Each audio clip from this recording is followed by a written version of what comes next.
तरफ जहां वक्फ के मुद्दों को विपक्ष अपने लिए सियासी मुनाफा बनाना चाह रहा है, वहीं दूसरी तरफ बिहार में कांग्रेस की तरफ से जिन नेताओं का नाम स्टार प्रचारकों की लिस्ट में डाला गया है, उनमें एक नाम ऐसा है जिस पर सवाल उठने लगे हैं और इन सवालों के पीछे कारण महागठबंधन में कांग्रेस की साथी आरजेडी को माना जा रहा है। देखिए रिपोर्ट।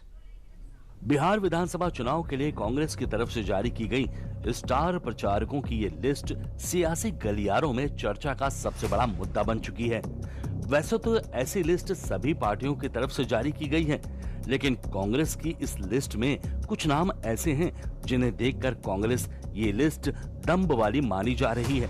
लेकिन पहले आप इस लिस्ट में शामिल नामों को जानिए, तब हम आगे बढ़ते हैं। कांग्रेस ने भी बीते दिन अपने 40 स्टार प्रचारकों की सूची जारी कर दी है। इन लिस्ट में सोनिया गांधी, मल्लिकार्जुन खड़गे, राहुल गांधी, प्रियंका गांधी समेत कुल 40 नाम हैं। पार्टी ने इस लिस्ट में केसी वेणुगोपाल, अशोक गहलोत, मीरा कुमार, गौरव गोगोई, कन्हैया कुमार, पवन खेड़ा जैसे नेताओं को भी रखा है। वैसे तो अभी तक हमने आपको जो नाम बताए उनमें कुछ भी अटपटा नहीं लगा होगा, क्योंकि ये सब कांग्रेस के ही बड़े चेहरे हैं। लेकिन इस लिस्ट में जब 35 नंबर पर नजर आप डालेंगे तो एक ऐसा नाम दिखेगा जिसने बिहार की सियासी गलियारों की गर्माहट बढ़ा दी है। नाम है पप्पू यादव, जिन्हें आपने अक्सर सोशल मीडिया पर देखा ही होगा, वो भी कांग्रेस में भी विवादों के कारण। इसीलिए जब इनका नाम कांग्रेस के स्टार प्रचारकों की लिस्ट में आया तो ये अचंभित करने वाला हो गया। क्या राजीव रंजन उर्फ पप्पू यादव का हाथ कांग्रेस ने थाम लिया है? क्या कांग्रेस और पप्पू यादव के बीच में गिले शिकवे दूर हो चुके हैं? क्या पप्पू यादव का नाम कांग्रेस की लिस्ट में आना आरजेडी को बड़ा संदेश है? दरअसल पप्पू यादव कांग्रेस के लिए वो चेहरा है जो कांग्रेस के नाम का सेहरा अपने सर पर पहनते तो हैं, लेकिन लोकसभा चुनाव के बाद से कांग्रेस इसे नाम ही नहीं देती। तो ये सवाल इसलिए उठ रहे हैं कि जब कांग्रेस ने पप्पू यादव से लोकसभा चुनाव के समय किनारा किया था, तो अब विधानसभा चुनाव के समय लिस्ट में नाम देकर क्या संदेश देने की कोशिश कर रही है। और ये सवाल इस निर्णय से ज्यादा इसकी टाइमिंग पर उठ रहा है। कांग्रेस ने पप्पू यादव से दूरी 2024 को लोकसभा चुनाव में इसलिए बनाई थी क्योंकि पूर्णिया में कांग्रेस आरजेडी के प्रत्याशी बीमा भारती के खिलाफ पप्पू यादव निर्दलीय चुनाव लड़ गए थे। इसके बाद पप्पू यादव पूर्णिया से सांसद बनने में कामयाब रहे और कांग्रेस से नजदीकियां बढ़ाने के लिए उन्होंने कई प्रयास किए, लेकिन कांग्रेस ने उन्हें मान्यता नहीं दी। इस मुद्दे ने तब और तूल पकड़ा जब वोट अधिकार यात्रा में राहुल गांधी के मंच पर पप्पू यादव को एंट्री नहीं मिली थी और इस मंच पर तेजस्वी भी मौजूद थे।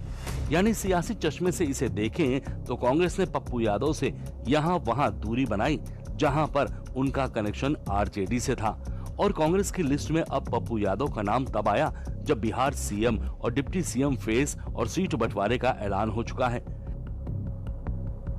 लिहाजा सियासी गलियारों में ये चर्चा उठ गई कि क्या आरजेडी के कारण पप्पू यादव यानी कांग्रेस पप्पू यादव से दूरी बना रही थी, और अब जब आरजेडी के पास कांग्रेस की बिहार विधानसभा चुनाव की सारी बातें खत्म मानी जा रही हैं, तो क्या तब भी पप्पू यादव के लिए कांग्रेस के दरवाजे फिर से खुल चुके हैं? क्योंकि आरजेडी के साथ दोस्ती बरकरार रखने के लिए कांग्रेस पप्पू यादव को पूरी तरह स्वीकार नहीं कर पा रही थी।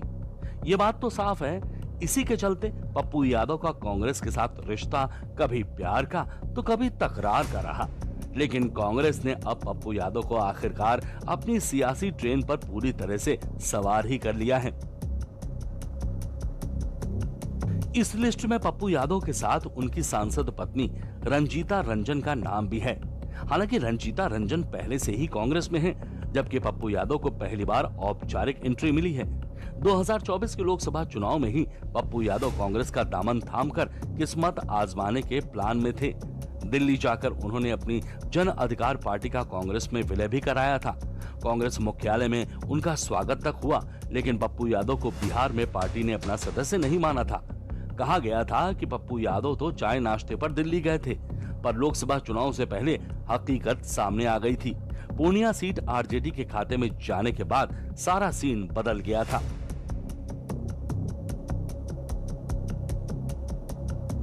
कांग्रेस के दो बड़े कार्यक्रमों में पप्पू यादव को मंच तक पहुंचने नहीं दिया गया था। एक बार राहुल गांधी की गाड़ी से, दूसरी बार मंच से चढ़ते चढ़ते उतार दिया गया था। माना जाता है कि तेजस्वी यादव से दोस्ती और गठबंधन की मजबूरी के चलते कांग्रेस पप्पू यादव को बहुत आगे नहीं कर रही थी। अब महागठबंधन पर छाया कोहरा छटने के बाद कांग्रेस ने सार्वजनिक रूप से पप्पू यादव को अपना नेता मान लिया है। हालांकि कांग्रेस की तरफ से भले ही स्टार प्रचारकों की लिस्ट जारी कर दी गई हो, लेकिन अब तक राहुल और प्रियंका गांधी ने अपना प्रचार शुरू नहीं किया है। इस पर एनडीए की तरफ से सवाल पूछे जा रहे हैं। राहुल जी हैं कहाँ और हुआ क्या? भाई, जिन्होंने इतनी गंभीरता दिखाई थी एसआईआर को लेकर, बिहार में उन्होंने एक नैरेटिव सेट करने का प्रयास किया और जैसे चीजें हाथ से बिगड़ने लगी, ऐसे में आपकी जिम्मेदारी बनती है। भाई, आप हमारे देश की सबसे पुरानी पार्टी हैं। ऐसे में राजद जैसी पार्टी अगर नहीं, मैच्योरिटी का अगर अभाव है, नहीं वो लोग गठबंधन को बैठा पा रहे हैं, तो ऐसे में आपकी जिम्मेदारी, नैतिक जिम्मेदारी बनती थी कि आप आते, चीज़ों को सुलझाते। पर जिस तरीके से राहुल जी वैनिश हुए हैं, ऐसा लग रहा है कि जैसे बिहार चुनाव से उन्हें कुछ लेना देना ही नहीं। कांग्रेस, राजद, जो इनका महागठबंधन है, इंडी गठबंधन, अब जुमलेबाजी करेगा एक सप्ताह तक, क्योंकि जुमलेबाजी के अलावा इनके पास अब कोई मुद्दा नहीं रह गया, मुद्दा विहीन है। जनता और मतदाता अब तेजस्वी यादव, राहुल गांधी के जुमलेबाजी में पड़ने वाला नहीं है और मतदाता ने मन बना लिया है कि एनडीए की सरकार 2/3 बहुमत से बनेगी। दूसरी तरफ बिहार के लिए स्टार प्रचारकों की लिस्ट में यूपी के सियासी दलों का भी तड़का लग रहा है। जो सपा चुनाव भी नहीं लड़ रही है, उसके नेता बिहार को प्रचार करने जाएंगे। सपा के 20 स्टार प्रचारकों की लिस्ट में अयोध्या के सांसद अवधेश प्रसाद से लेकर अभी हाल ही में जेल से बाहर आए आजम खां का नाम भी है। हालांकि जब आजम खां से इस पर सवाल किया गया तो उन्होंने अपने स्वास्थ्य का हवाला दे दिया। बिहार चुनाव को लेकर समाजवादी पार्टी में स्टार प्रचारकों की सूची जारी कर दी है, जिसमें आपका नाम भी है। अब मेरा स्वास्थ्य पहले ठीक हुई, क्योंकि तबीयत ठीक नहीं है। मैं दिल्ली आया हुआ था, वहीं से नियत करी कि मैं जो चुनाव हो रहा है वहाँ पर चुनाव प्रचार के लिए मुझे स्टार प्रचारक की सूची में रखा है। मैं बिहार जा रहा हूँ और बिहार का चुनाव देश की राजनीति का एक इतिहास बनाएगा, क्योंकि वहाँ परिवर्तन की बयार चल रही है। सपा की इस लिस्ट में अखिलेश यादव, डिम्पल यादव और शिवपाल यादव समेत कई और बड़े नाम हैं। अब क्या यूपी के ये नेता बिहार चुनाव में अपनी छाप छोड़ पाएंगे? ये आने वाला वक्त ही बताएगा।